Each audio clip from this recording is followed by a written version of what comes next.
Silakan Pak. Untuk semua Ji. Om Swastiastu. Om Swastiastu. Om Awi Kenamastu Namo Sidam. Om Tanmi Manah Siwasam Kalpamastu. Bapak Ibu sareng sami, para penglingsir sareng sami sanene banget wong yang titya. Kecunduk malih dalam kegiatan mingguan kita pada hari ini. Di sloka yang ke-11 di adhyaya yang ke-7. Semoga kita nanti bisa mendiskusikan lebih banyak beberapa hal terkait dengan isi sloka niki masih berbicara tentang kemahakuasaan Tuhan, kemudian bagaimana manusia itu kemudian nanti bisa memahami hakikat ketuhanannya, apa-apa saja yang perlu dilakukan untuk mendapatkan karunia. Yang kira nih ke pengantar dari Titiang. Sebelum mulai, mari kita bersama-sama seperti biasa menyiapkan diri kita secara rohani. Pak Mangku, sebelumnya Pak Mangku. Slide-nya nggak berubah ya? Nggak berubah, Ji. Makanya PPT-nya error sebentar Pak Mangku. Apa perlu saya yang share screen, Ji? Enggak. Coba sekali lagi. Sebentar. Serunian ya.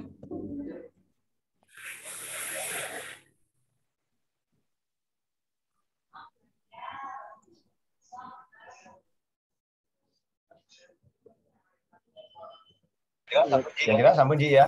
Belum berubah. Oh, udah. Nah, sudah mau. Yes, silakan Pak Mangku. Ya, seperti Bapak Ibu sareng sami, mari kita awali dengan menyiapkan diri kita dengan baik, dengan doa bersama-sama. Kawitin.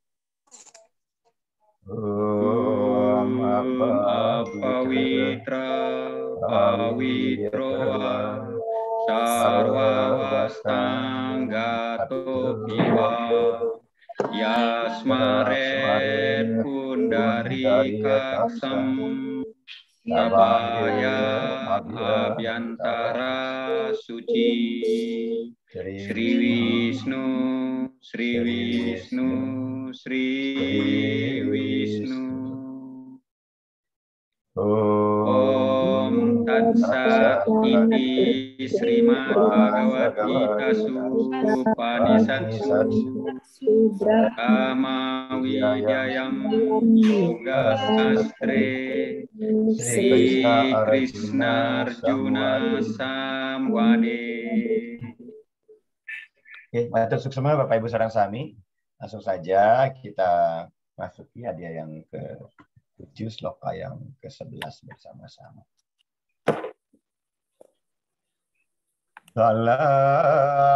Balawata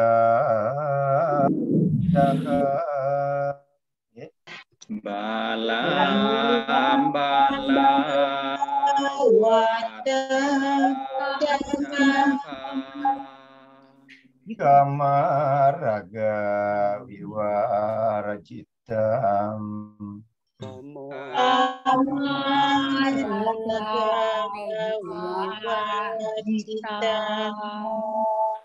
Dharma Wirudebuatesu Dharma Wirudebuatesu Kamo asmi barata sarba Kamo asmi barata sarba Balam balawatam caham Balam balawatam caham Kamaraga Wiwarjitam Kamaraga Wiwarjitam Dharma Wirudebutesu Dharma Wirudebutesu Kamosmi Bharatarsava Namo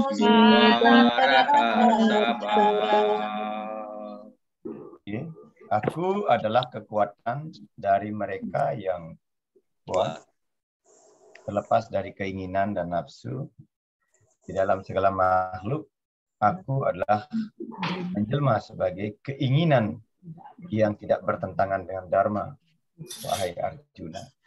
Bapak Ibu sareng sami, sloka yang ke-11 niki masih berbicara tentang kekuatan beliau, kemahakuasaan Ide Sang Hyang Widi. Jadi ada beberapa catatan yang saya bisa sampaikan dalam sloka 11 ini. Yang pertama, ada keinginan. Jadi keinginan ini kan semasa kita hidup pasti ada keinginan. Tidak mungkin manusia yang hidup itu tidak punya keinginan. Dari keinginan yang paling kasar sampai keinginan yang paling halus, dari yang paling kelihatan sampai yang tidak kelihatan, dari yang tidak baik sampai yang terbaik.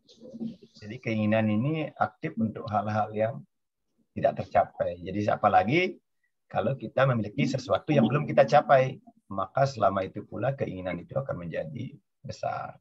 Apapun, mau yang baik, mau yang buruk, dan sebagainya. Termasuk, ya hari ini kita belum bisa mencapai kebahagiaan. Maka keinginan itu akan menggerakkan kita untuk mencarinya, menggapainya agar kita bisa hidup bahagia. Nah tentu keinginan ini dipicu oleh hasrat, ya, dipicu oleh kama. Ya. Di mana kama ini yang kemudian menggerakkan seseorang untuk mencapai, mengalami objek yang diinginkan. Jadi itu kondisi realnya sesungguhnya. Jadi kita diajak ya dengan keinginan kita ini untuk mencapai dan mengalami objek yang diinginkan.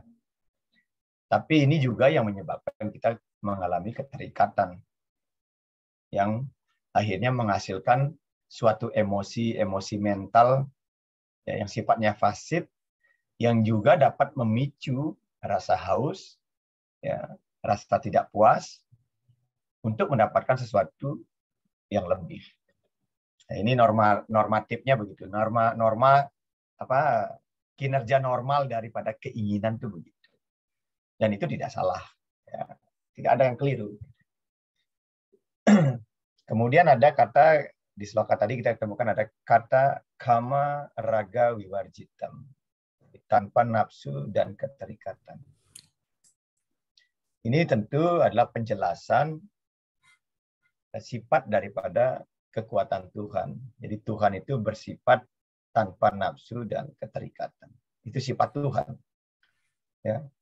Kekuatan yang tenang dan agung juga ada di dalam diri manusia. Jadi sifat kama raga wiwarjitam ini sesungguhnya juga ada dalam diri kita. Ya. Ini harus disadari. Ini yang sering kita nggak sadari. Kita hanya menganggap, oh mungkinlah manusia itu bisa hidup tanpa keinginan. Tetapi karena ada percikan yang sama di dalam diri kita, yaitu Sang Hyang Atma, maka sesungguhnya sifat kama raga wiwarjitam itu juga ada pada diri kita. Yaitu tanpa nafsu dan tanpa keterikatan sesungguhnya juga ada pada diri kita. Nah, tentu apa maksud daripada potensi ini adalah agar kita mampu berhasil memenuhi tugas dan tanggung jawab kita di dunia ini, yaitu untuk kembali mencapai beliau, Sang Hyang Widi Wasa, Tuhan yang Maha Kuasa. Hanya saja ya ini yang belum kita sadari sampai saat ini. Nah, penyebab utamanya mengapa kita kemudian tidak mampu memahami esensi itu, ya dijelaskan dalam sloka ini. Salah satunya adalah kemelekatan kita kepada hal yang bersifat sensualitas dan seksualitas. Jadi sensualitas dan seksualitas, terutama seksualitas. Jadi kita kehidupan seksualitas ya, dalam beberapa teks sastra memang tujuannya adalah untuk prokreasi, bukan untuk rekreasi. Tapi memang akhirnya ya kita banyak terjebak juga di sini. Sulit membedakan antara keinginan membuat anak dan keinginan membuat enak. Itu persoalannya di sana. Jadi antara anak dan enak itu beda, tipis sekali. Padahal tujuan daripada perkawinan itu adalah untuk prokreasi, bukan untuk rekreasi. Tapi kita sering juga mengalami suatu kendala di sini. Dan prokreasi yang dimaksudkan adalah tentulah prokreasi dengan orang yang berumah tangga ya. Jadi bukan orang yang tidak berumah tangga, di mana aktivitas seksualnya dilakukan terkendali, ya, berbudi luhur, saling membahagiakan dengan tujuan baik, ya, karena ini akan bisa menjadi yadnya dan dharma. Sedangkan kalau rekreasi ini dibilang kita seperti sifat hewan. Ya, di zaman Kali Yuga ini ya aktivitas seksual manusia lebih banyak kepada arah rekreasi. Ya. Anjing saja mungkin menikahnya setahun sekali pada sasi kesange, ya. Di manusia kan tahu kapan dan di mana itu sekarang agak ya ngenes juga melihat dan mendengarnya. Nah, di Hindu tentu ada aturan, jadi kapan orang boleh, kapan tidak boleh, ya, dan lain sebagainya. Saya kira bapak-bapak, ibu-ibu yang sudah berumah tangga pasti memahami hal itu. Nah, pengendalian diri terhadap aktivitas sensual dan aktivitas seksual ini tentu akan sangat membantu kita untuk mengembangkan kama, raga, viwarjitam itu. Ya, jadi bukan tidak boleh prokreasi, tapi harus mengikuti kapan boleh. Itu harus dikendalikan. Ya, makanya di Bali di Hindu ada kapan dewasa bagus dan tidak bagus. Jadi ini yang halangan terbesar manusia kenapa tidak mampu memahami kama, raga, viwarjitamnya adalah karena belum mampu mengendalikan aktivitas sensual dan aktivitas seksual dalam kehidupan. Yang kira nih, ini terus Haji. Sloka yang ke-12 bersama-sama kita baca Bapak Ibu. Ye caiwa satwika bawa. Ye caiwa satwika bawa. Raja sasta masas caye. Raja sasta masas caye. Mata ewe tita anwidi. Mata ewe tita anwidi. Natwa khamte sute mai. Natwa khamte sute mai. Yecaiwa satwika bawa. Ye caiwa satwika bawa. Raja sasta masas caye. Raja sasta masas caye. Mata eweti tanwidi. Mata ewe titanwidi. Natwa hamte sute mai. Natwa hamte sute mai. Dalam keadaan apapun juga sifat makhluk hidup itu baik yang satwika, baik yang rajasika maupun yang tamasika, ketahuilah olehmu bahwa semua itu berasal dari diriku. Bukan aku yang ada di dalam mereka, namun mereka yang ada di dalam diriku. Sloka niki sepintas ya mungkin menjadi membingungkan kita gitu ya. Segala hal itu sumbernya Tuhan. Ya, kita sudah yakin itu kok. Tuhan itu adalah sumber segala-galanya. Mau yang baik, mau yang buruk. Ya, mau yang satwa, mau yang rajas, mau yang tamas, itu semua sumbernya dari Tuhan. Tetapi sesungguhnya Tuhan tidak ada dalam diri mereka yang seperti apakah pada mereka yang satwam atau yang rajas atau yang tamasik. Tetapi satwam, rajas, dan tamasik itu ada. Itu maksudnya seperti itu. Nah, dalam sloka ini ya Krishna merangkum keagungan Tuhan yang telah sebenarnya beliau jelaskan pada 4 sloka sebelumnya, yaitu pada sloka yang ke-6, 7, 8, dan 9 sampai 10. Nah, simpulan dari 4 sloka itu sesungguhnya saya hanya mengulang kembali. Jadi pada intinya mengatakan demikian. Jadi Tuhan adalah inti dari semua objek. Ya. Jadi Tuhan adalah inti dari semua objek. Tapi tidak ada gunanya ya membahas secara detail hal ini karena nanti akan menjadi debat tebal, kita nggak akan maju-maju. Benar nggak itu dan sebagainya. Ya semua objek dan keadaan keberadaan baik, buruk, dan jelek hanya dimungkinkan oleh energi Tuhan. Ini yang kita yakini. Jadi kita sudah meyakini bahwa Tuhan itu adalah pencipta segala-galanya. Sumber daripada segala sumber ciptaan. Ya, harus kesadaran kita harus kita bawa bahwa apapun yang ada di dunia ini, apapun yang kita miliki saat ini sesungguhnya itu juga bersumber dari Tuhan. Nah, meskipun seluruh ciptaan ini berasal dari Tuhan, tetapi di saat yang sama Tuhan itu berada di luar ciptaannya dan tidak tergantung kepada ciptaannya. Ini salah satu kemahakuasaan Tuhan. Jadi walaupun segala sesuatu ini bersumber dari Tuhan, mau satwam, mau rajas, mau tamas, ya, tetapi Tuhan di saat yang sama berada di luar ciptaannya dan berada di luar sifat-sifat itu. Ya, dan tidak tergantung kepadanya. Jadi kita harus bedakan Tuhan sebagai pencipta dan kita sebagai ciptaannya. Jadi antara pencipta dengan ciptanya, walaupun diresapi oleh esensi yang sama, tetapi pastinya memiliki esensi yang berbeda antara yang pencipta dengan yang tercipta. Itu maksudnya seperti itu. Biar nggak bingung nanti memahami slogan itu. Terus, Bu Gaji. Sloka yang ke-13.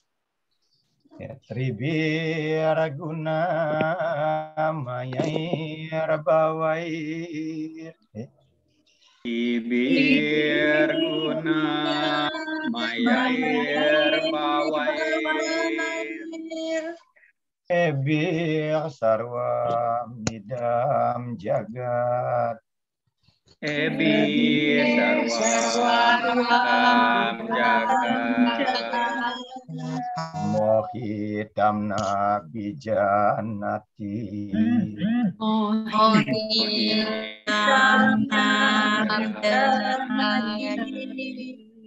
Mame biakwarama wiyayam.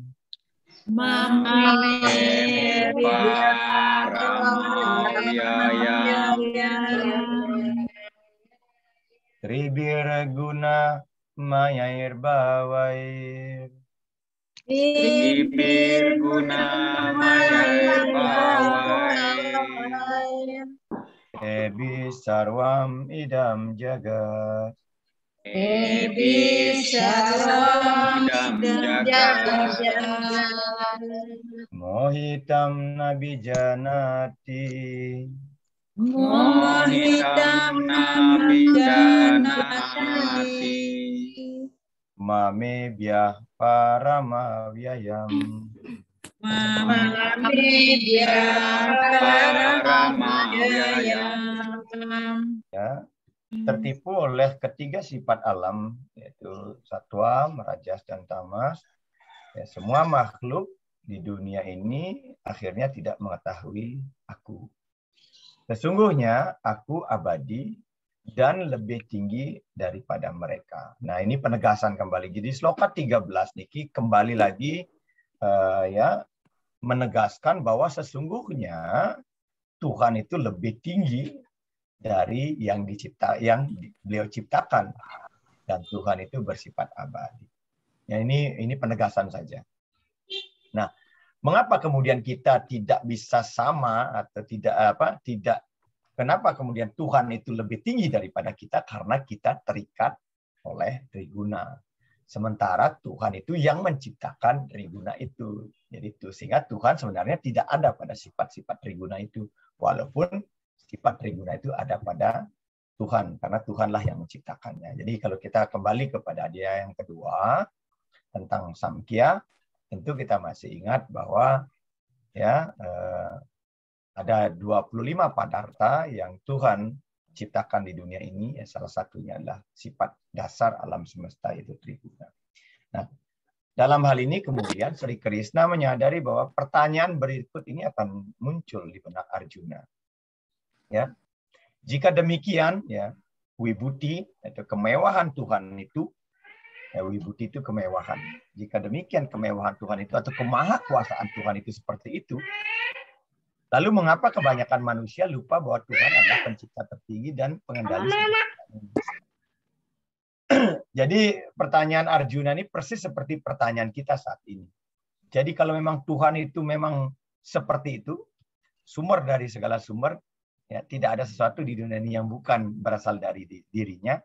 Lalu mengapa kita mengapa kita sebagai manusia lupa bahwa Tuhan itu adalah pencipta tertinggi dan pengendali seluruh ciptaan ini. Kita sering melupakan ini. Ya, kita sering jumawa, sering sombong menganggap bahwa itu adalah karya kita, pekerjaan kita.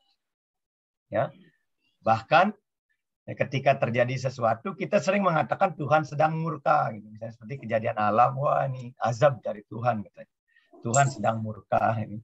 Tuhan sedang menguji dan sebagainya. Jadi banyak sekali justru hal-hal yang tidak patut kita sampaikan, kemudian kita sampaikan. Nah, Sri Krishna mengatakan seperti ini ya, ini jawabannya. Ternyata pertanyaan Arjuna itu kemudian Krishna menjelaskan seperti ini. Bahwa manusia ini tertipu oleh 3 sifat alam semesta, 3 sifat maya.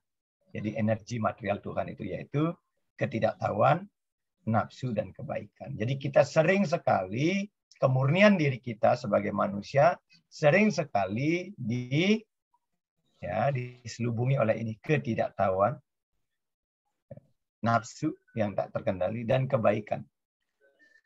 Jadi pertanyaannya, mengapa kebaikan bisa menghalau orang? Jadi sering sekali kebaikan itu membuat orang itu justru sombong, bukan rendah hati. Ya, kemuliaan yang dimiliki oleh manusia, kepintaran, kecerdasan, dan lain sebagainya, atau kebaikan-kebaikan karma yang dia miliki, justru sering sekali membuat manusia itu tidak rendah hati, tetapi justru hadir menjadi pribadi yang lebih angkuh dan lebih sombong. Dan itu fakta. Ya, banyak terjadi seperti itu. Ya, tidak sedikit juga orang yang kemudian pintar, baik, dan rendah hati, dan bijaksana. Tidak sedikit juga. Nah, kata maya, ya, jadi ada istilah maya, jadi bukan maya ya, bukan luna maya juga. Ya. Jadi kata maya tersusun dari kata ma yang artinya bukan dan ya yang artinya adanya. Jadi maya itu ya yang tidak seperti kelihatannya. Saya sering menganalogikan maya itu sebagai kebenaran yang relatif atau kebenaran yang tidak abadi. Jadi atau kenyataan yang sementara, itulah maya. Jadi banyak penjelasan maya. Maya itu artinya yang tidak seperti kelihatannya, atau dia kebenaran yang relatif, atau kenyataan yang sifatnya sementara. Itu pengertian maya. Nah, maya sebagai salah satu energi Tuhan, jadi harus disadari bahwa maya ini yang di dalamnya ada satwa merajas tamas sesungguhnya adalah salah satu energi dari Tuhan atau salah satu dari ciptaan Tuhan. Ya, di mana maya ini terlibat dalam aktivitas kita sebagai manusia. Inilah yang kemudian menyembunyikan sifat sejati ya dari jiwa-jiwa yang belum mengisapi Tuhan. Jadi ini yang sering kemudian membelokkan kemurnian diri kita. Karena apa? Karena sifat-sifat ini ada serta-merta bersama diri kita. Dia nempel di dalam jiwa kita yang abadi ini. Dia nempelnya di sana. Dia ikut berbuat, dia ikut bertindak. Dan sering sekali mengkuptasi dan memberikan kita arah. Jadi, memberikan kita guidance kemana harus melangkah. Maya ini memikat ya, dan di samping memikat juga membingungkan jiwa-jiwa yang sudah wimuke, ya, yang berpaling dari Tuhan. Ya, apalagi mereka yang memang memalingkan dirinya dari Tuhan, maka mereka akan semakin tersesat, ya, semakin bingung, ya, dan semakin sulit untuk menemukan jati dirinya. Ini kondisi realnya. Maya juga menyusahkan manusia dengan masalah dan kesulitan yang dipengaruhi oleh triguna. Jadi maya ini juga sering menimbulkan berbagai dampak ekses negatif dalam kehidupan kita. Terlebih ketika dia dikuasai oleh guna tamasik atau guna tamas. Nah, tetapi di satu sisi maya atau energi Tuhan ini juga akan mampu membantu manusia untuk mencapai kesejatian dirinya bagi mereka yang sudah bisa sanmuka atau sudah mampu ya mendedikasikan, mengarahkan tujuan hidupnya kepada Tuhan. Nah, ini justru akan dibantu. Artinya apa? Ketika kita memiliki keinginan yang kuat untuk mencapai Tuhan, maka maya ini akan mendorong kita lebih besar untuk mencapai itu. Ini disebut dengan sanmuka. Tetapi ketika kita memalingkan diri kita dari Tuhan, maka maya juga akan mendorong kita menjauh dari Tuhan lebih besar. Maka ini harus hati-hati dikelola. Nah, di Bali, konsep maya yang seperti ini dikenal dengan istilah Sangyang Ketu dan Sangyang Rahu. Istilahnya siapa yang membisikinya. Kalau yang membisikinya adalah ketidakbaikan, maka manusia itu akan menjadi tidak baik. Tapi kalau yang membisikinya adalah kebaikan, maka manusia itu akan menjadi baik. Ini yang harus kita hati-hati. Apakah saat ini kita sedang berpaling dari Tuhan, atau saat ini kita sedang mengarah kepada Tuhan? Pertanyaan itu tentu jawabannya ada di dalam diri kita masing-masing. Ya, mudah-mudahan Astungkare, kita semua yang ada di ruangan ini adalah orang-orang yang sanmuka. Ya, bukan yang cari muka ya. Ada namanya wimuka dan sanmuka, tapi bukan yang cari muka. Jadi sanmuka ini kita sudah mengarahkan tujuan hidup kita untuk mencapai kesejatian diri kita atau mencapai Tuhan itu sendiri. Ini penting untuk diri kita renungkan bersama-sama. Di mana saat ini saya berdiri? Apakah membelakangi Tuhan atau saya sedang menghadap kepada Tuhan? Jadi mengapa demikian? Karena perintah agama akhirnya menjadi dua. Ya, semua ajaran agama yang ada di dunia ini perintahnya hanya dua. Kalau kita mengacu kepada Sloka 13 ini, apa isi daripada agama? Satu, mengikuti anjurannya. Yang kedua, menjauhi apa yang tidak dianjurkan. Nah, ini semua agama kan mengajarkan dua hal prinsip itu. Ya, ikuti anjurannya, jauhi larangannya. Jadi ini disebut dengan wimuka dan sunmuka. Jadi jangan sampai kemudian kita membelakangi atau ya, yang diharapkan adalah kita menuju kepada Tuhan sendiri. Ya, terus lagi Nuna Sampurus Sloka 14 niki agak panjang, mungkin ada 4 slide. Daiwi ahyesa guna mai.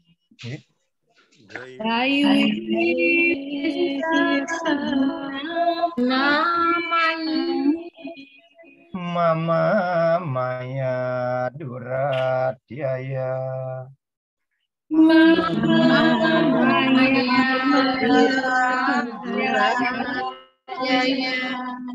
Mam ewa ye prapadyanti.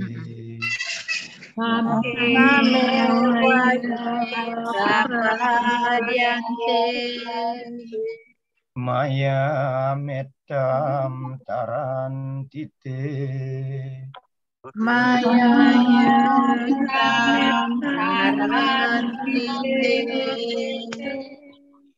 Dewi hiesa gunamai.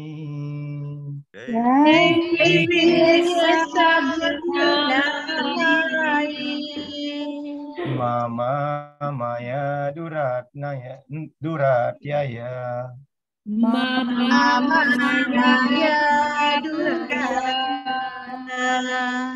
Mama ewa ye prapadyanti.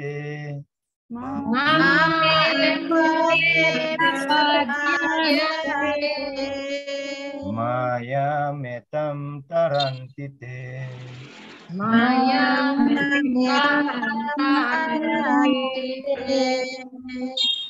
Sesungguhnya kekuatan mayaku yang suci. Nah, ini ada lagi penegasan. Jadi sesungguhnya sifat maya itu juga suci. Sesungguhnya kekuatan mayaku yang suci tersusun dari 3 sifat ilusi. Ya, maksudnya triguna itu dan sukar diatasi oleh siapapun. Hanya mereka yang berlindung kepadaku dapat mengatasi ilusi ini semua.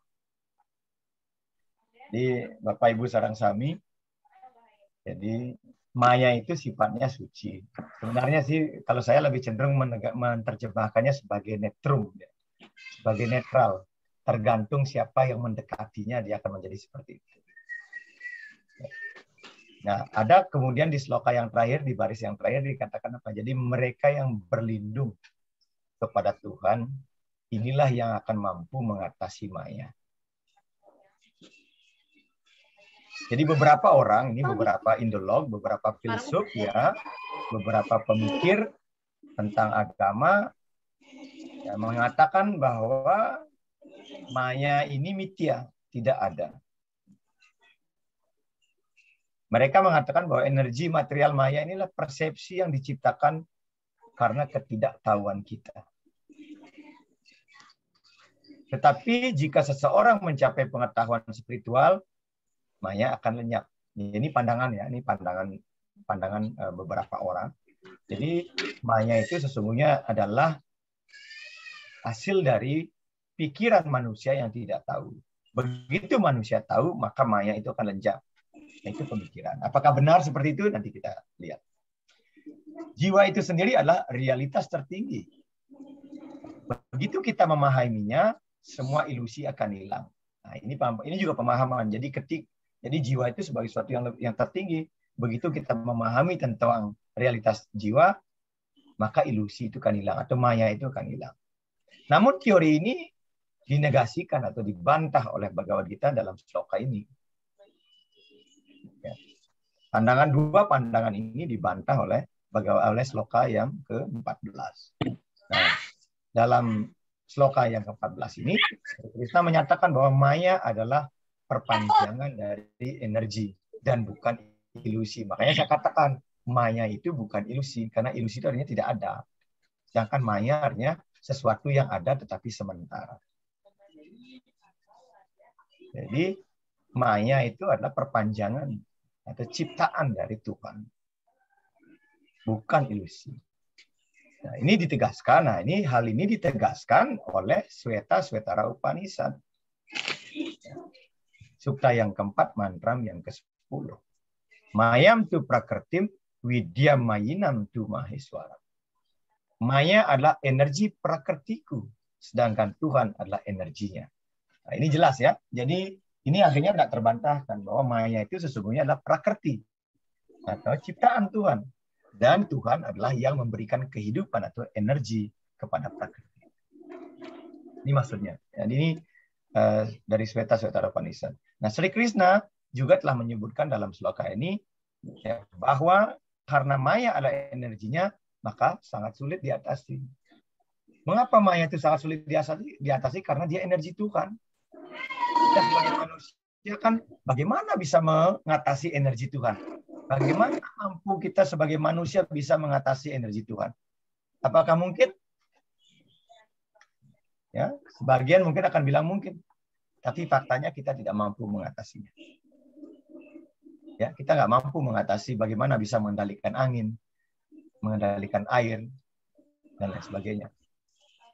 Sedangkan kita mengendalikan diri kita sendiri saja kita belum sepenuhnya mampu. Nah, jika seseorang mengklaim telah mengalahkan maya, itu berarti mereka telah mengalahkan Tuhan. Mengapa? Karena maya itu ciptaan Tuhan dan bagian dari Tuhan. Tidak ada yang menaklukkan Tuhan. Siapa yang bisa menaklukkan Tuhan?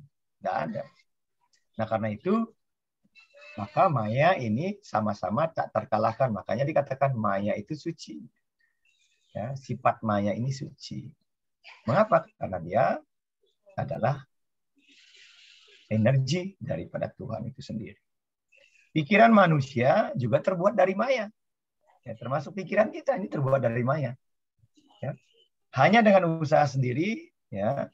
Kalau kita hanya mengandalkan usaha kita sendiri, ya, apakah kita seorang yogi, seorang jenani, seorang pertapa, atau seorang pekerja, ya, kita tidak akan mampu mengendalikan pikiran kita sendiri. Itu maksudnya. Ini hanya ditegaskan. Manusia di dunia ini tidak akan mampu mengendalikan dirinya sendiri. Pak Komang, ini sudah pernah ditanyakan, gimana caranya mengendalikan pikiran? Tidak mungkin. Ternyata di sloka ini ditegaskan bahwa kita walaupun seorang yogi, jenani, pertapa, ya, yang dapat walaupun kita sudah mampu mengendalikan pikiran, tapi kita tidak akan mampu mengalahkan maya dan lain sebagainya. Nah, kemudian seseorang bertanya, apakah mustahil untuk mengalahkan maya? Itu pertanyaannya. Jadi Kalau begitu berarti nggak mungkin dong kita mengalahkan Maya. Kalau Maya belum dikalahkan, bagaimana saya bisa moksa? Itu pertanyaan berikutnya.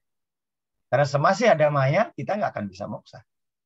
Lalu bagaimana caranya agar kita bisa moksa sementara Maya tak mampu, tidak mustahil untuk dikalahkan.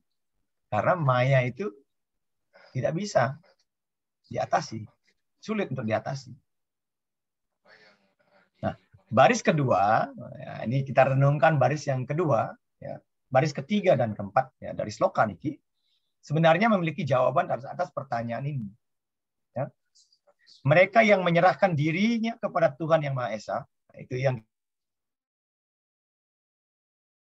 kita nggak renungkan. Ya.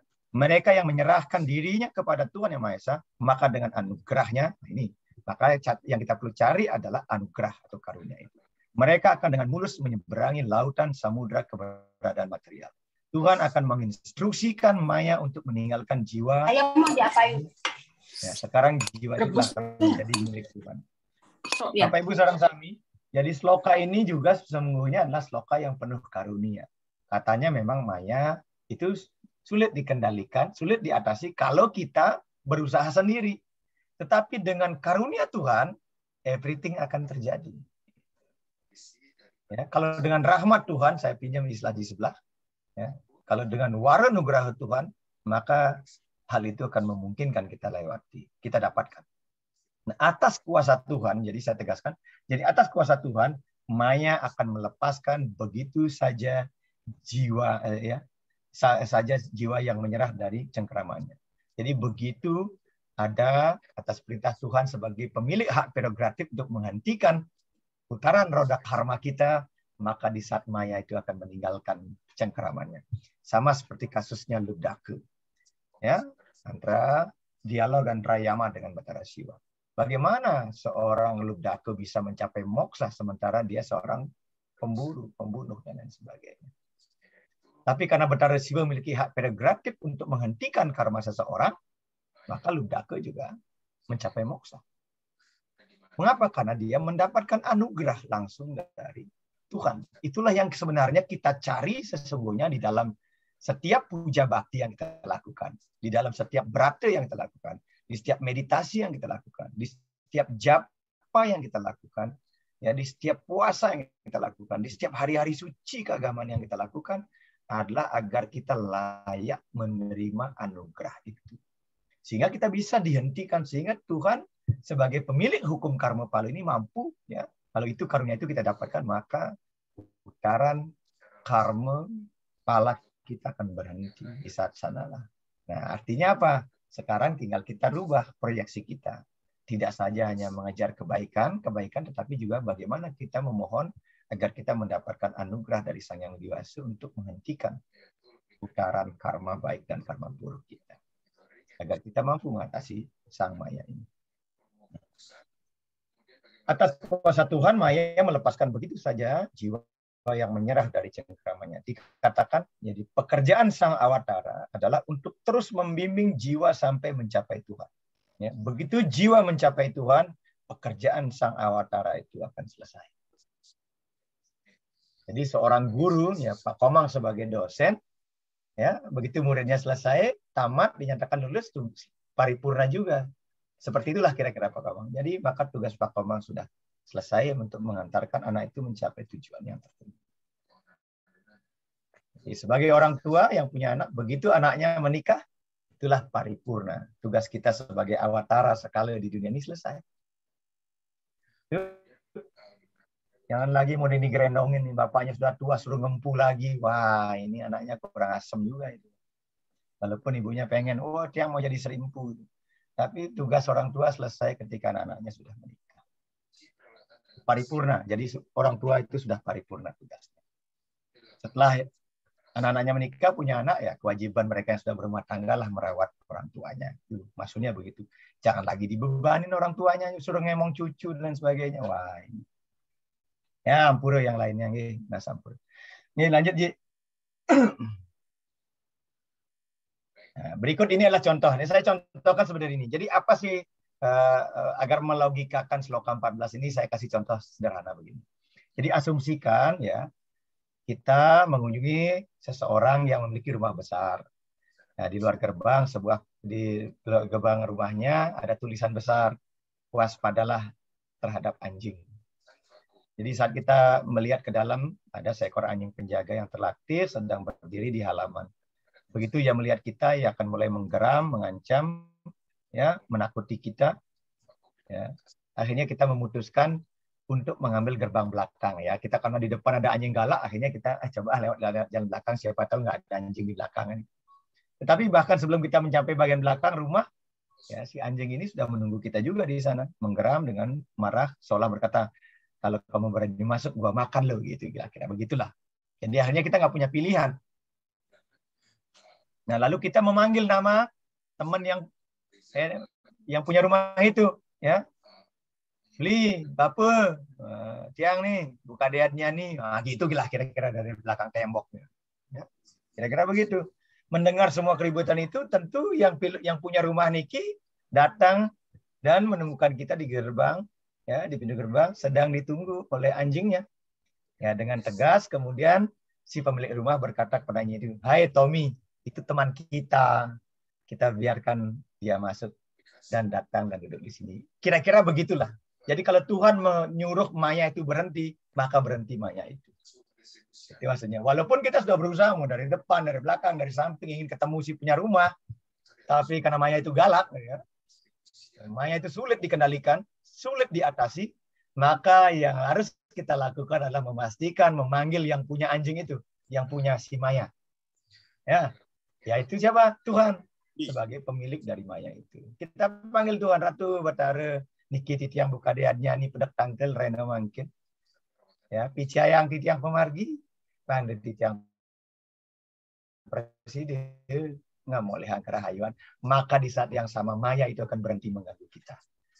Itu maksudnya lokaliki, kan? Jadi dia kasih analogi yang sederhana. Tentu ketika mendengar perintah tuannya, si anjing ini diam-diam dan pergi dan duduk di dekatnya. Nah, kita sekarang dapat membuka gerbang dan membiarkan diri kita masuk tanpa rasa takut. Ya, karena si Maya sudah dikendalikan oleh yang punya. Siapa? Sang yang dewasa. Yang punya rumah itu. Nah, dengan cara yang sama, saat kita berada dalam cengkeraman Maya, Maya akan terus mengganggu kita sehingga kita akan terus, ya, berusaha sekuat tenaga kita ingin mencapai Tuhan. Ya, dengan usaha sendiri tentu sangat bagus. Ya, kita tidak akan bisa mengalahkan Maya. Hanya ketika kita berserah diri sepenuhnya kepada Tuhan dengan kasih-Nya, dengan anugerah-Nya, dengan karunia-Nya, kita akan dapat menyeberangi samudra keberadaan material ini. Jadi yang harus kita lakukan apa? Memastikan bahwa saat itu kita sedang memuja Tuhan.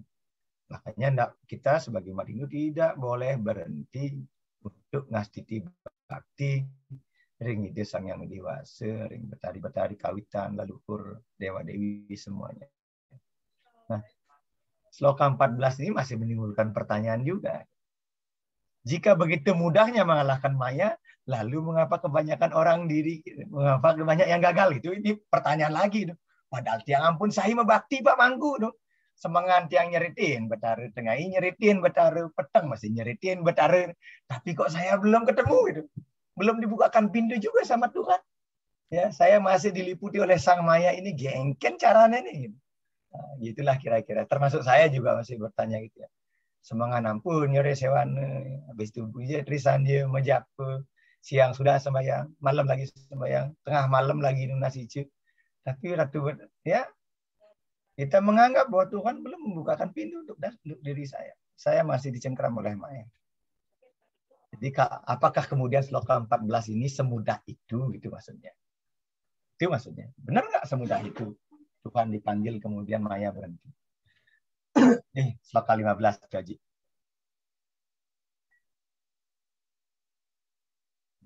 Kita renungkan sloka 15. Namam duskriatino muda. Namam duskriatino muda. Prapadiante naradama.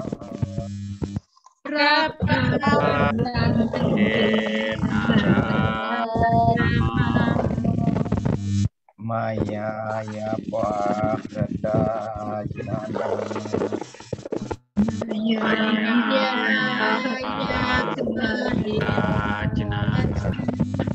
Asuramba wamasrita.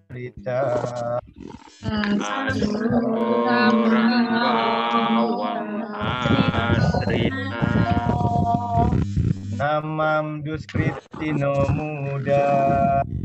Namam duskritino muda. Rapadyante naradama. Rapadyante naradama.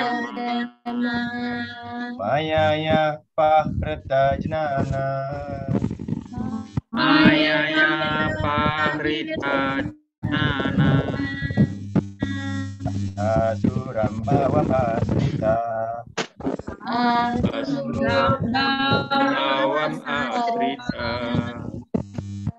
Para penjahat ya, duskritno ya, dusta ya, jadi orang yang tidak baik. Mereka yang terlahir dengan sifat-sifat bebutan, mudha, ya. Bukan mudra ya, ada maksud mudra nih, bukan mudra ya, mudha. Ya. Orang-orang bodoh dan orang-orang rendah tingkatannya di dalam kemanusiaan dan yang tak berpengetahuan, pikiran mereka terseret oleh ilusi atau oleh maya, tidak akan pernah mencari perlindungan kepada Tuhan. Jadi ini yang kemudian indikator-indikator mengapa kemudian anugerah Tuhan itu nggak didapatkan karena ada sifat-sifat ini. Jadi paling tidak ada 4 sifat ini yang kemudian perlu setiap hari kita bersihkan dalam diri kita. Apa itu? Lanjut, Pak Ji. Jadi ada 4 sifat ini yang kemudian yang harus ya setiap hari kita bersihkan. Yang pertama adalah orang bodoh. Jadi orang bodoh saya tidak mau menganggap bahwa ya, semeton tiang di sini pasti bukan orang bodoh, pasti orang-orang pintar semua.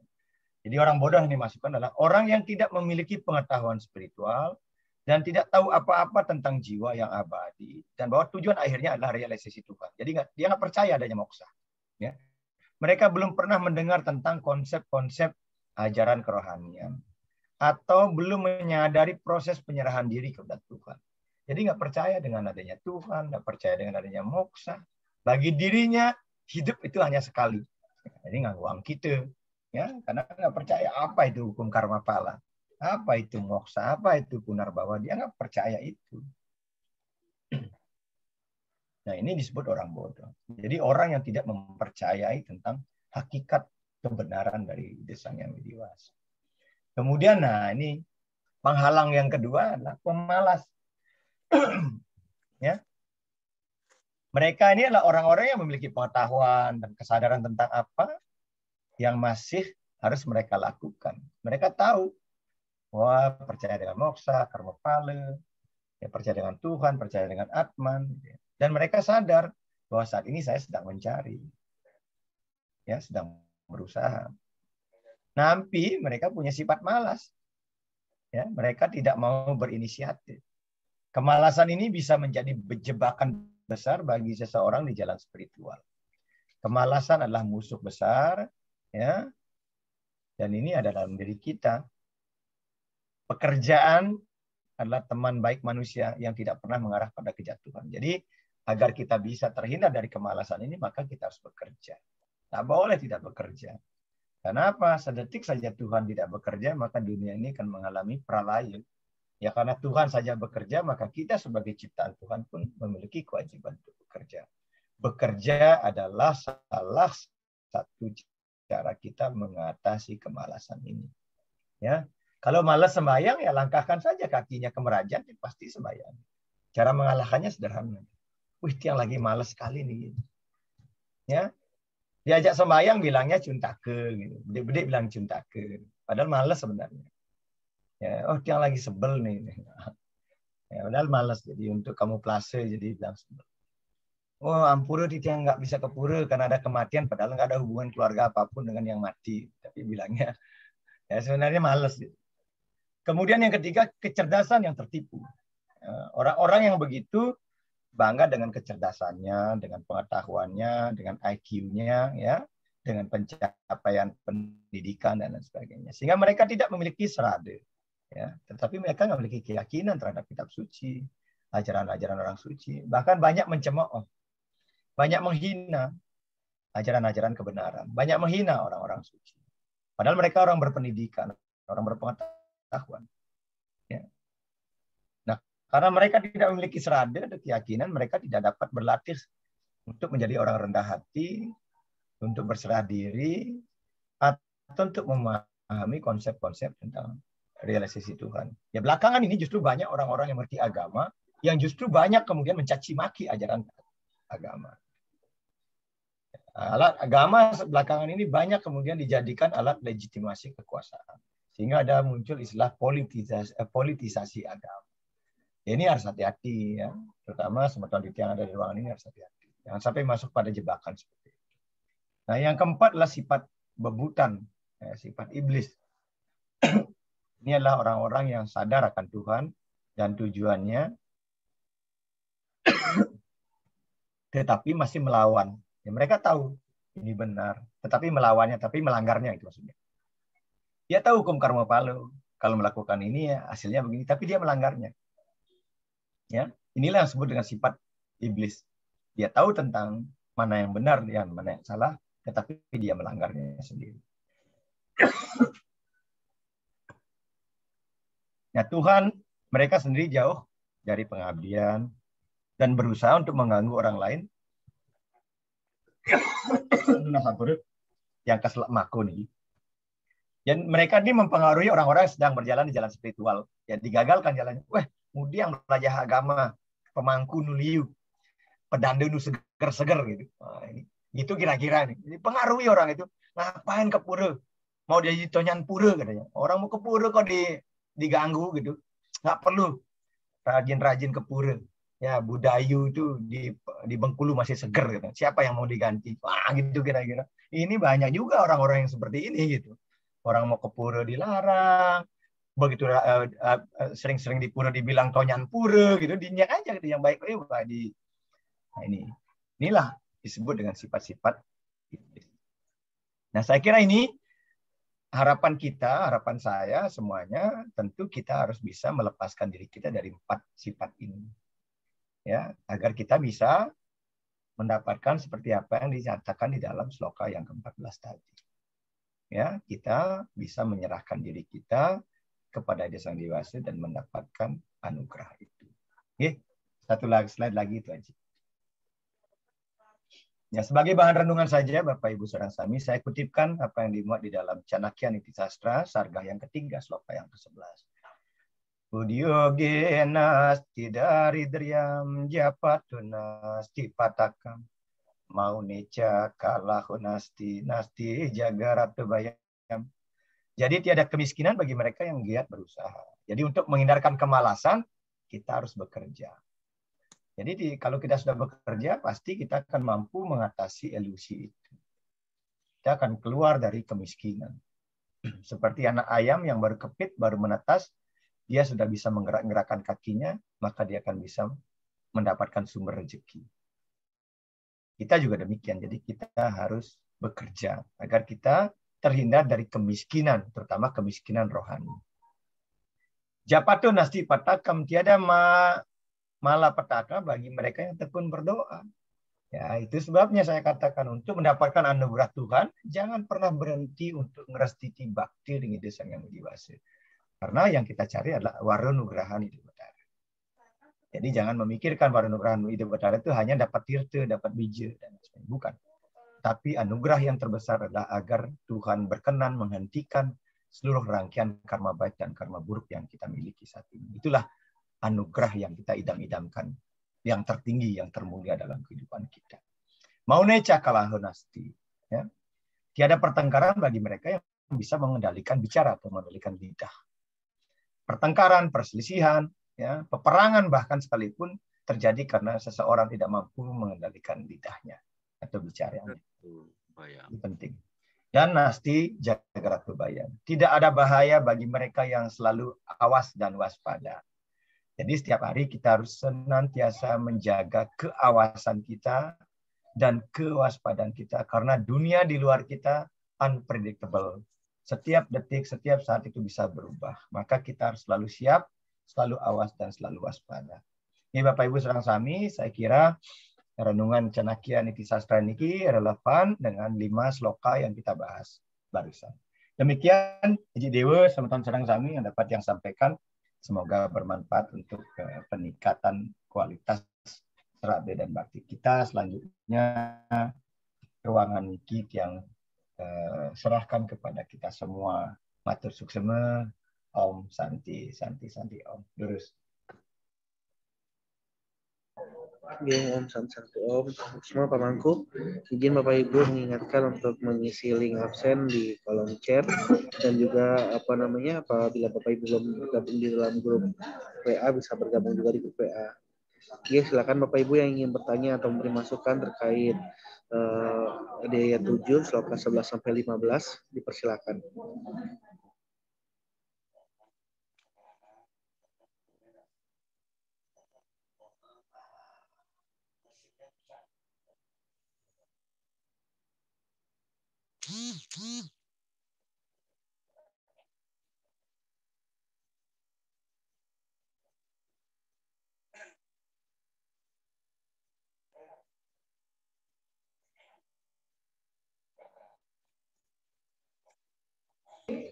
Ya, silakan Bu Wayan Suatkini.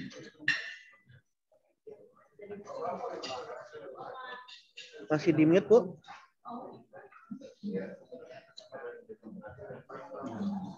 Ya, Bu, silakan, Bu.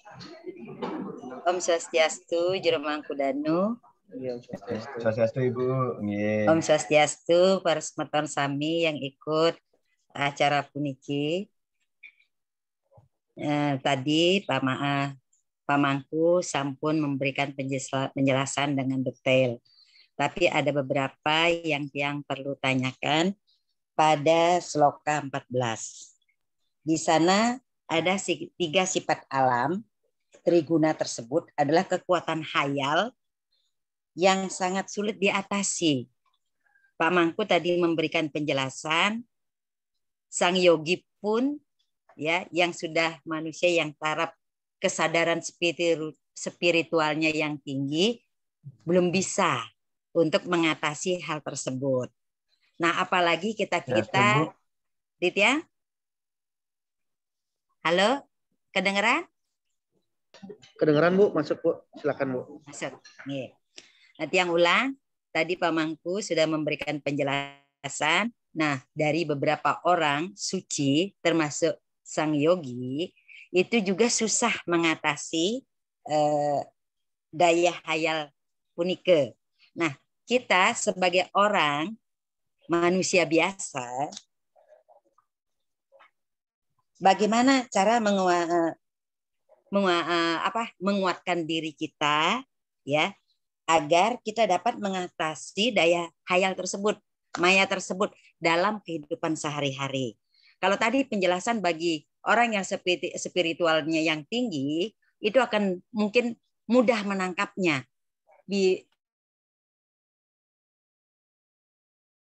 Apabila seperti misalnya menjelaskan ke anak-anak gitu. Dalam kehidupan sehari-hari contoh-contohnya yang bisa mudah dipahami oleh anak-anak. Seperti ini ke Jermangku.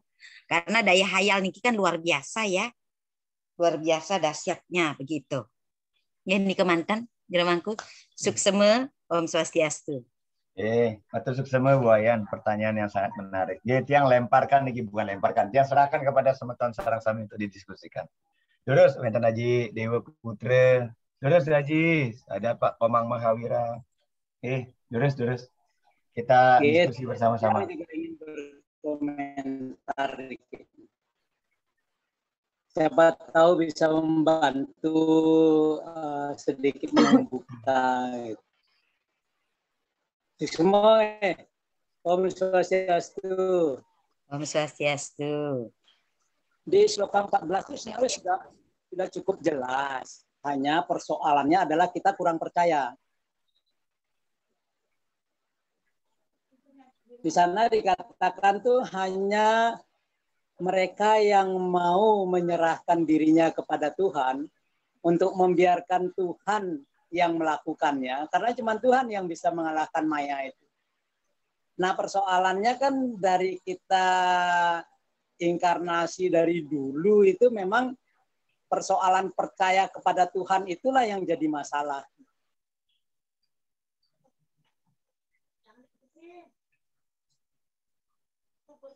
Kemana aja Dewo nih? Beliaunya Medan teman-teman Malis ada Bu Putu Sariati dari Jakarta, ada Pak Mangku Joni di Lampung, ada Bu Nengah Rasmiati terus. Oh, ini Pak Putra. Ada sih. Lanjut jadi Monji. Udah nyambung lagi. Sambung terus. Jadi sangat apa ya? Masalah yang terbesar kita dianggap sangat sepele gitu ya. Karena memang tidak terkait pada kehebatan, pada level-level tertentu yang membuat orang kagum pada kita. Gitu. Yaitu percaya kepada Tuhan untuk membiarkan Tuhan sendiri yang melakukan, membersihkan maya dan efek maya itu yang ada pada diri kita. Nah, pelajaran ini, pelajaran untuk percaya itu sebenarnya kan sudah dikatakan juga dalam Pancasarada juga ada yang namanya percaya pada Tuhan. Namun kita masih batasi percaya pada Tuhannya itu hanya semata-mata keberadaan Tuhan, kemahakuasaan Tuhan. Kalau kita cermati lagi itu sloka yang di atasnya, sloka 11 ya. Nah, sloka 11 ini kan sangat miris sebenarnya dari keyakinan kita selama ini tentang kemahakuasaan Tuhan. Di sini Tuhan mengatakan yang kuciptakan itu cuma yang sesuai dengan dharma saja. Hal-hal buruk itu bukan ciptaan Tuhan gitu. Itu memang ada pada kegelapan gitu. Nah, di bagian kegelapan itu juga menjadi pilihan kita. Karena kita diberikan kebebasan untuk memilih gitu. Jadi ketika kita masuk ke dalam kegelapan, berbuat jahat dan sebagainya itu sepenuhnya menjadi tanggung jawab kita. Kalau Tuhan yang menciptakan kejahatan, maka Tuhan juga lah yang bertanggung jawab atas kejahatan itu. Nah, di sini kita memang perlu pelan-pelan kalau kita mulai semakin percaya kepada Tuhan untuk membiarkan Tuhan semakin mendapat atau bukan dapat ya, semakin kita biarkan Tuhan yang melakukannya atas diri kita, maka hal-hal kegelapan itu akan tersingkir dengan sendirinya. Dan keinginan kita untuk berbuat jahat pun pasti akan tersingkir, begitu yang bisa yang komentari.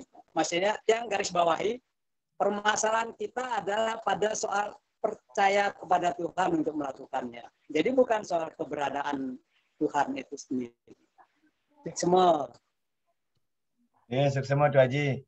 Yang dari sebuah nengah niki penglingsir tiang ring Badung niki itu nasin di tiang wara-wara nih. Terus benengah. Om Swastiastu, sareng sami. Swastiastu, Bu. Bogi rahayu. Nggih.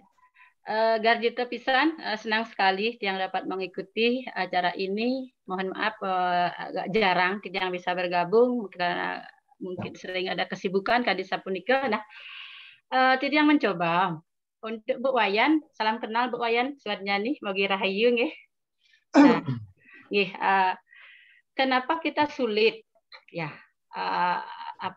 untuk meninggalkan maya itu karena kita masih terbuat dari maya, gitu.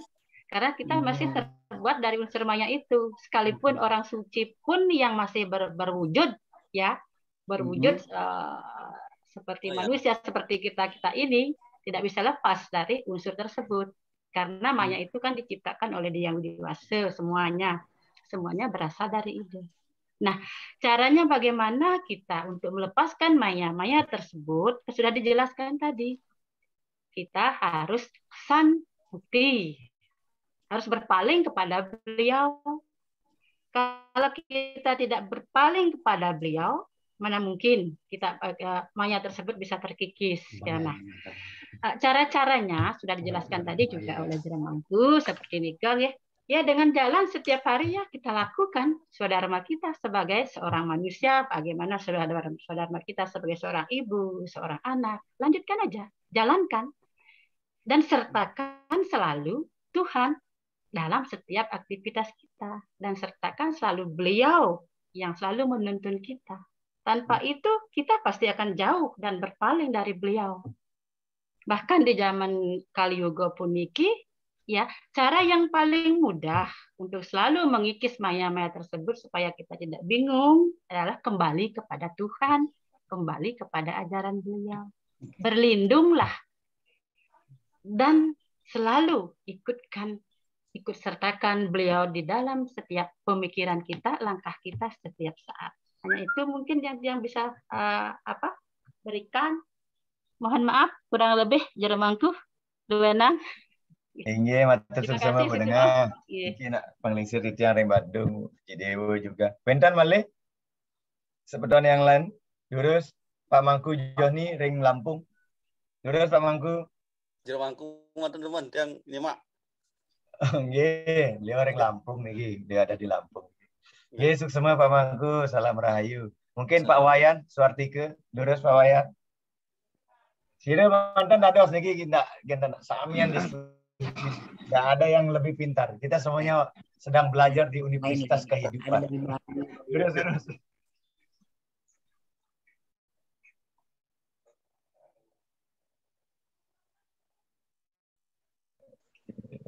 Sama-sama belum lulus.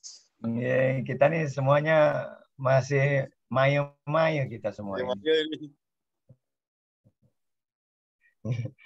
Ya, yang kira napi yang disampaikan oleh Haji Dewa dan Bu Tengah tadi sangat clear ya.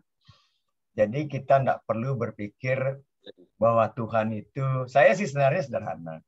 Selama ini kita selalu buat terjebak hanya dalam satu konsep, bahwa Tuhan itu tidak bisa dipikirkan, acintir. Itu persoalan. Jadi semestinya kita bisa seperti apa yang kita lakukan setiap hari. Saya contohkan, kenapa sih kita Ampura membuat pelinggih untuk Tuhan? Kenapa sih saya membuat persembahan untuk Tuhan? Emang Tuhan perlu rumah? Emang Tuhan perlu makan? Sementara alam semesta ini adalah ciptaan Dia juga gitu. Kalau kita pikirnya bawa ke sana. Mengapa? Padahal orang leluhur kita, ya, orang leluhur kita di Bali, saya khususnya, itu sebenarnya sudah mengajak kita untuk mengenal Tuhan yang paling dekat dengan kehidupan kita. Ya, seolah-olah Tuhan itu seperti kita gitu. Jadi sehingga keberagamaan kita yang kita lakukan setiap hari itu sebenarnya adalah agar kita mampu mendekatkan Tuhan itu sedekat-dekatnya dengan kehidupan kita. Jadi tidak pernah Tuhan itu ditempatkan di tempat yang jauh, yang sulit kita jangkau. Sehingga Tuhan kita buatkan pelinggih bahwa seolah-olah Ide Betara melinggih di sana. Ya, Ide Betara aturan suguhan sama seperti kita setiap hari kita sebelum ngopi kita ngaturang wedang, suguhkan makanan. Karena kita menyentuhkan sifat-sifat manusia ini pada Tuhan yang tak mampu kita pikirkan. Ini sudah benar, sudah bagus. Nah, tinggal saat ini orang menganggap ya mengaturkan wedang, ngaturang canang di pelinggih itu sebagai kewajiban. Terpaksa yang sing aturang canang menggah Ide Betara. Nah, itu persoalannya. Ngamuk betaran tiangnya. Kena SK dia. Ini persoalan. Padahal hal itu dilakukan agar kita bisa merasa lebih dekat dengan Tuhan, agar kita tujuan orang leluhur kita tuh agar kita tuh dekat dengan Tuhan. Jangan letakkan linggihkan Tuhan itu jauh dalam kehidupan kita. Tapi letakkan, linggihkanlah Tuhan itu sedekat mungkin dengan diri kita. Karena kita belum ngelisang linggihang di dewek kita, di Padmuhra Daya, akhirnya kita bikinkan pelinggih di luar. Nah, akhirnya kita ngaturang Banten, canang, dupo, dan lain sebagainya. Bukan sebagai kewajiban, tapi itu adalah harus dijadikan sebagai anugerah, sebagai karunia. Karena kita diberikan waktu oleh Tuhan bisa lebih dekat dengan beliau gitu loh. Jangan itu dianggap kewajiban. Karena itu dianggap kewajiban, akhirnya kita melakukannya. Terpaksa. Karena kalau nggak kita lakukan, kita merasa berdosa. Nah, itu persoalan. Nah, ini penting, harus direnungkan. Pada saat odalan misalnya, emang Betara nggak maha suci apa? Ide Betara makin iring titiang mesucian, ngebejiang. Kok Betara orang udah maha suci kok lagi diajak ngebejiang menyucikan Betara. Hebat sekali manusia itu kan. Habis itu mekalehiang, ngaturang wastra. Betara dikasih wastra, padahal Tuhan itu tak perlu itu. Tapi ini semuanya maksudnya agar kita bisa merasa lebih dekat dengan Tuhan, sehingga kita sentuhkan sifat-sifat manusia itu kepada Tuhan. Seolah-olah Tuhan butuh mandi, ngebejiang ide Betara, melasti ide Betara. Ya, kemudian Tuhan ide Betara diajak mepurodaksina, seolah-olah seperti inspeksi, memantau, melihat nodia damuhnya itu. Ini penting direnungkan. Sistem upacara yang dibangun oleh leluhur kita itu sangat bagus. Tetapi jangan itu dianggap sebagai beban. Tetapi harus itu dianggap sebagai anugerah agar kita bisa lebih dekat dengan Tuhan. Agar kita bisa memalingkan diri kita yang tadinya tidak kepada Tuhan, agar bisa kepada Tuhan. Maksudnya nih. Tetapi kan selama ini orang banyak, odalan. Asumsinya beda. Pengidang pameran baju baru, pengidang pameran payasan baru, pengidang pameran sokasi baru. Beda ini, orientasinya udah beda.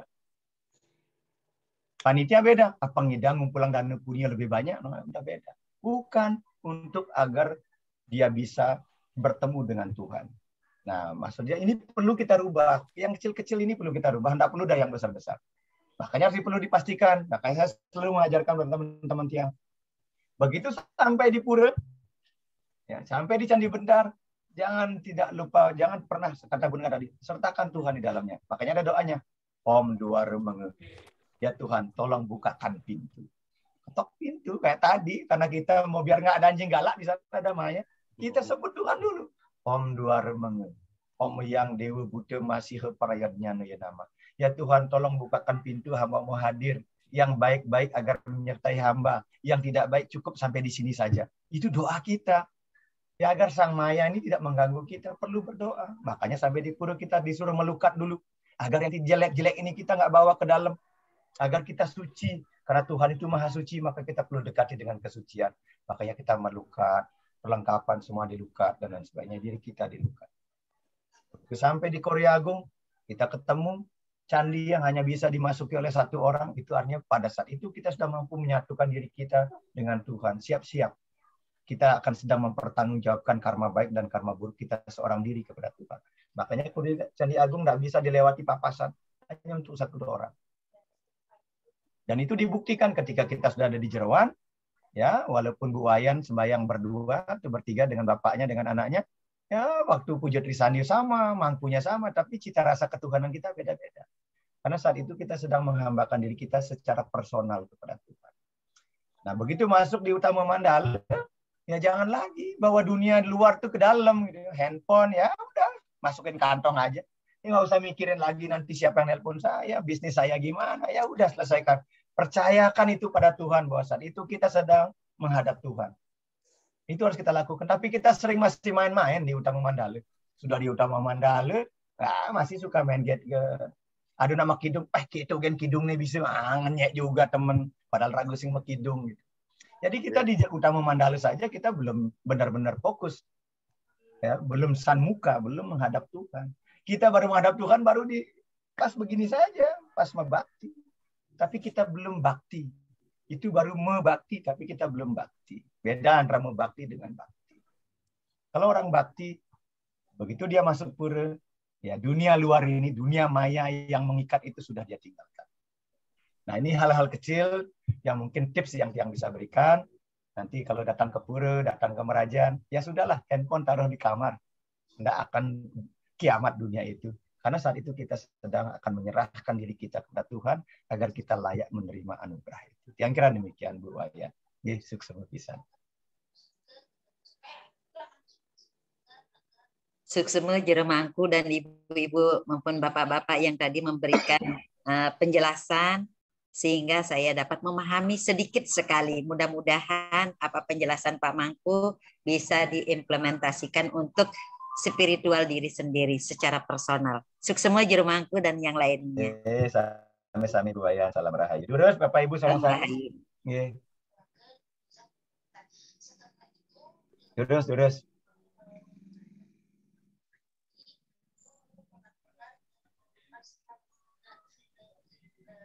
Ada pertanyaan di kolom chat Pak Mangku?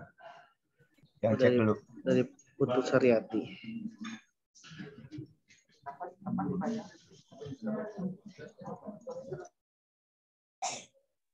Baik, suksema Bu Putu. Jadi Triguna itu ya, Sattwam Rajas Tamas tetap akan memberikan keterikatan kepada kita.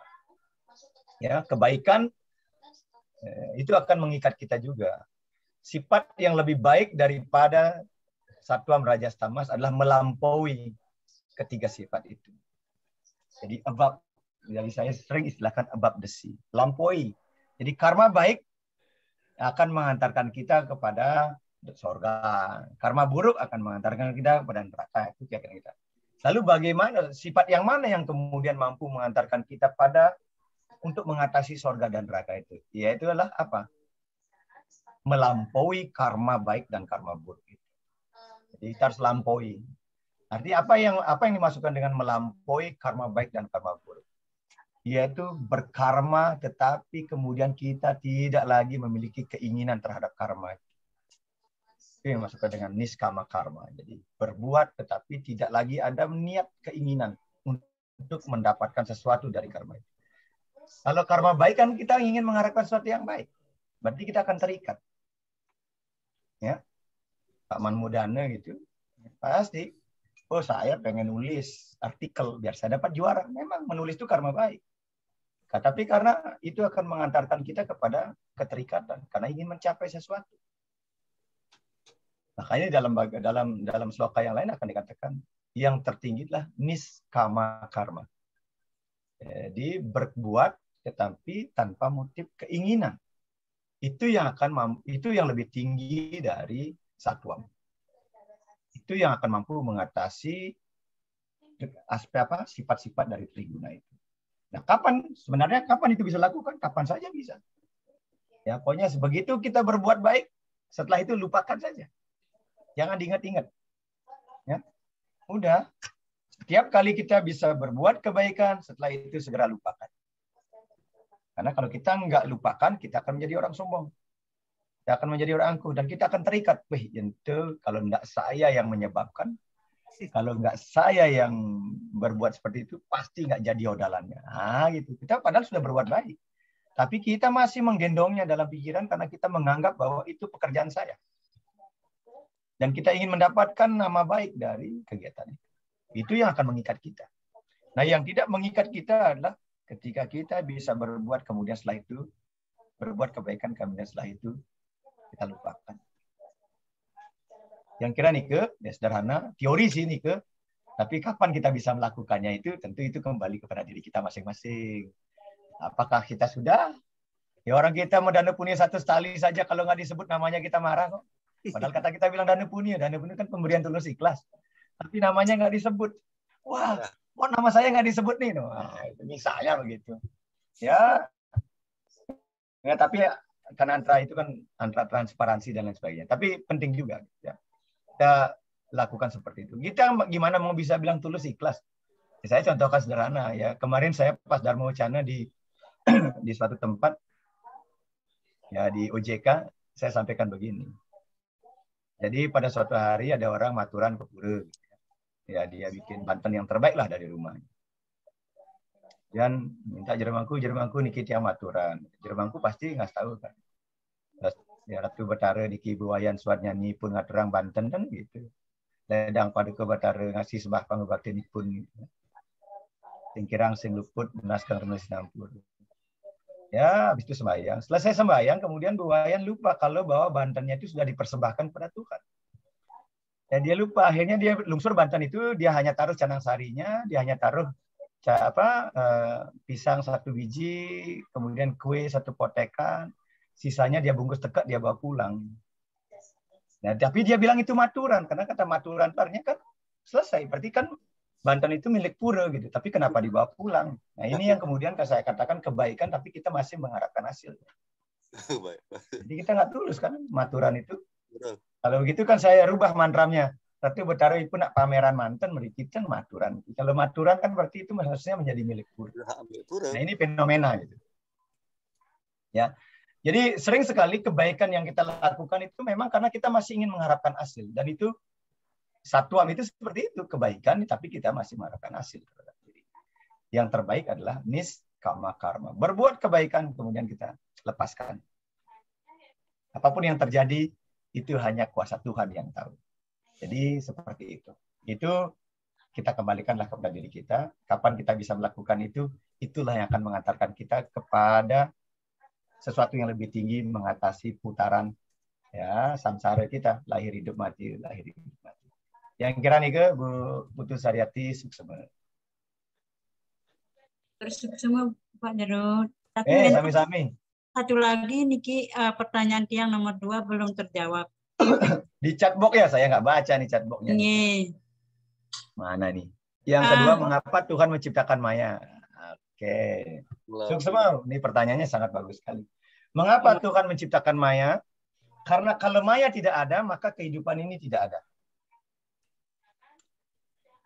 Ya, jadi Maya ini adalah menjadi cikal bakal eksistensi dunia ini nyata.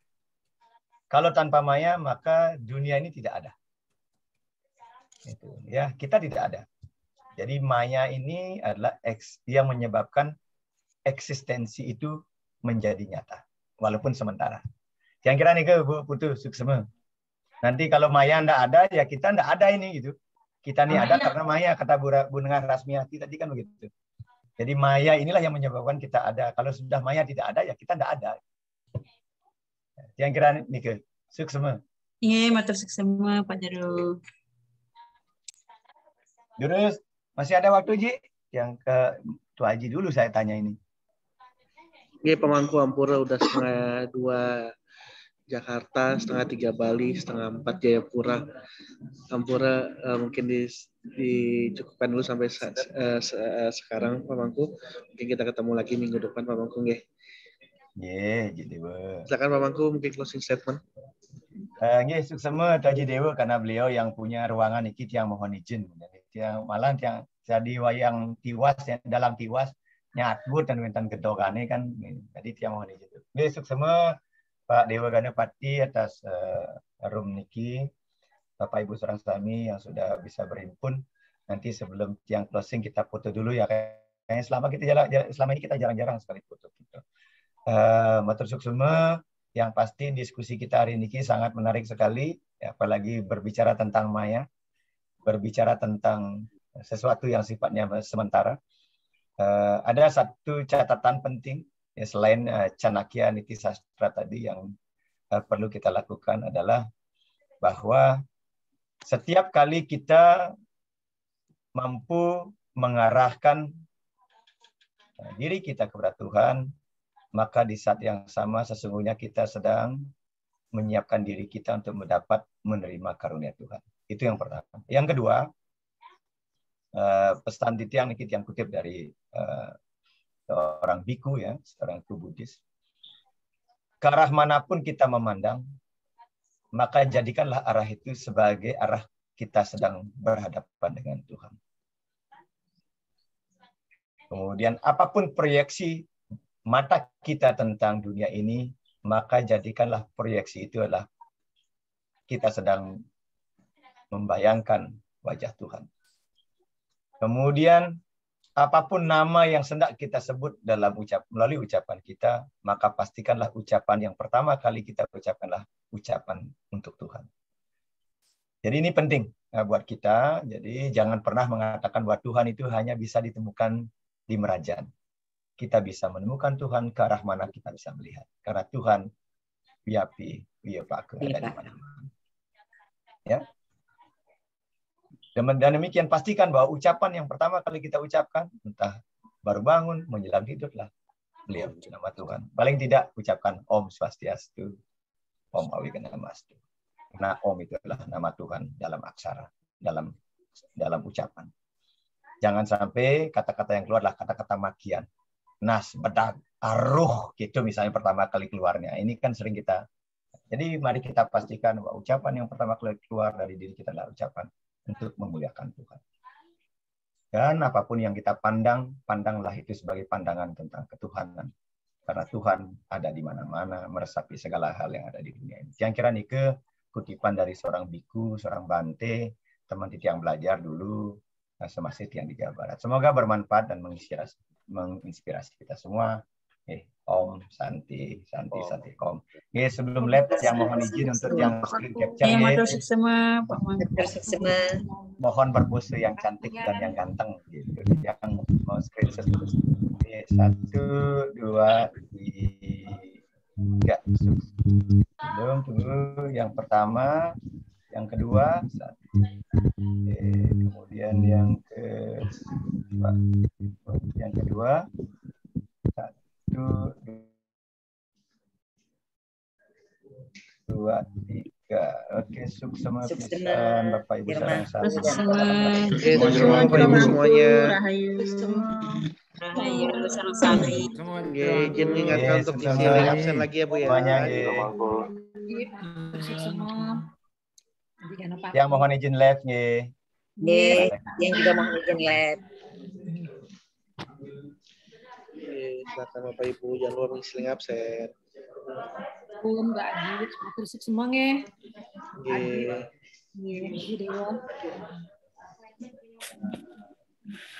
Adi putrake. Amit dumon titiang lab. Silakan.